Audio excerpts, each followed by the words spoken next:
Баршаңызға сәлем. Бүгін сіздермен бірге өте дәмді шоколадно-карамельный прослойкасы бар тортты дайындаймыз. Ол үшін алдымен ыстылған сливкиді шоколадтың үстіне құямыз, қасықпен жақсылап араластырамыз, яғни шоколадымыз еруі қажет.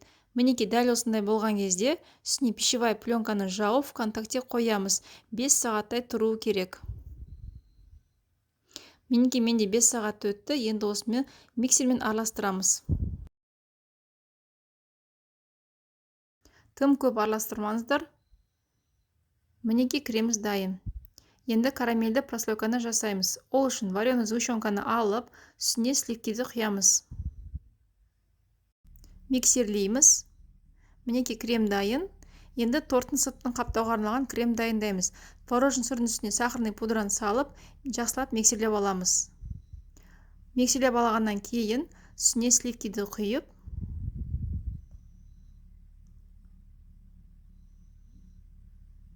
тағы да миксерлейміз.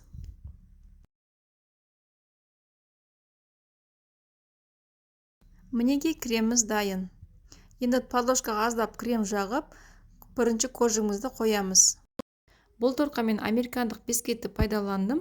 Бисквиттің дайындалу жолы менің каналымда бар. Міндетті түрде сілтемесін қалдырып кетемін. Енді коржы салғаннан кейін пропитка жасаймыз. Пропитка жасаған кезде мен тек қана бір ғана пропитканы қолданамын. Ол сгущенкамен су аралас.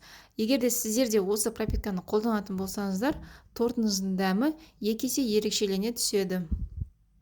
Және де тағы айтатын жайт, пропитка жасаған кезде шетіне көп мән беріңіздер, өйткені торттың шеті қатты болғандықтан пропитканы екі есе қажет етеді. Енді шоколадный прослойкамызды саламыз. Қасықпен біркелкі етіп жайып шығамыз.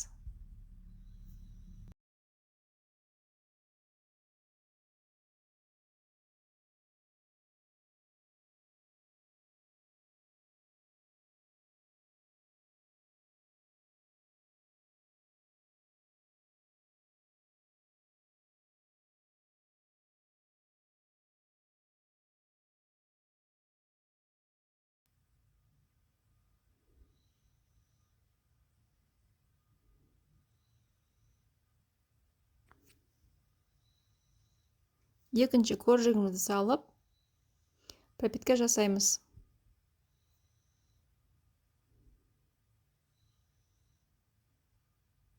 Пропитканы жасап болғаннан кейін кремімізді саламыз, яғни карамельді кремді.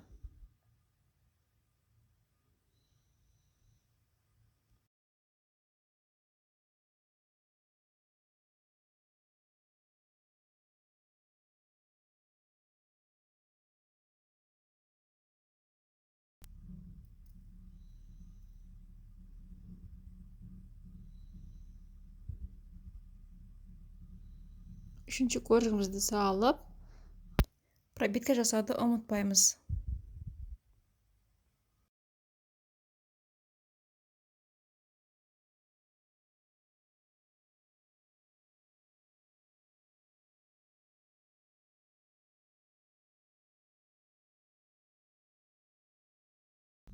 Енді тортымыздың сыртын қаптаймыз.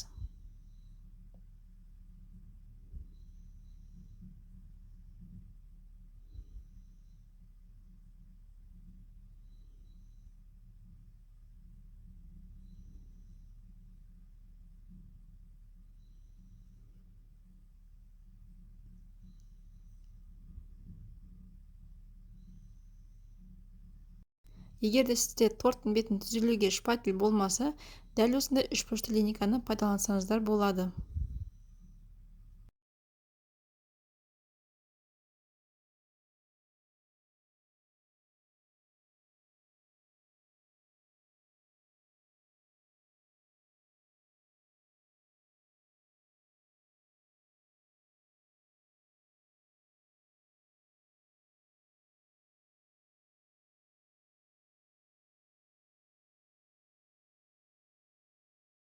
Торттың бетін декорлауға келгенде қалған кремге мен үкіштен шоколадты өткізіп алдым.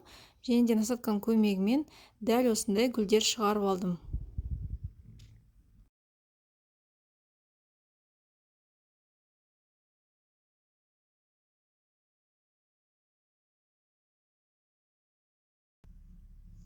торттың ортасына шоколадный шариктерді сеуіп шықтым.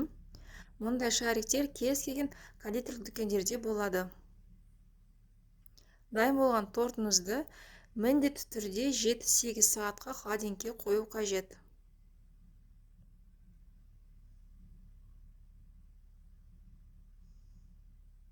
Мінекей тортымыз дайын, өте дәмді болып шықты.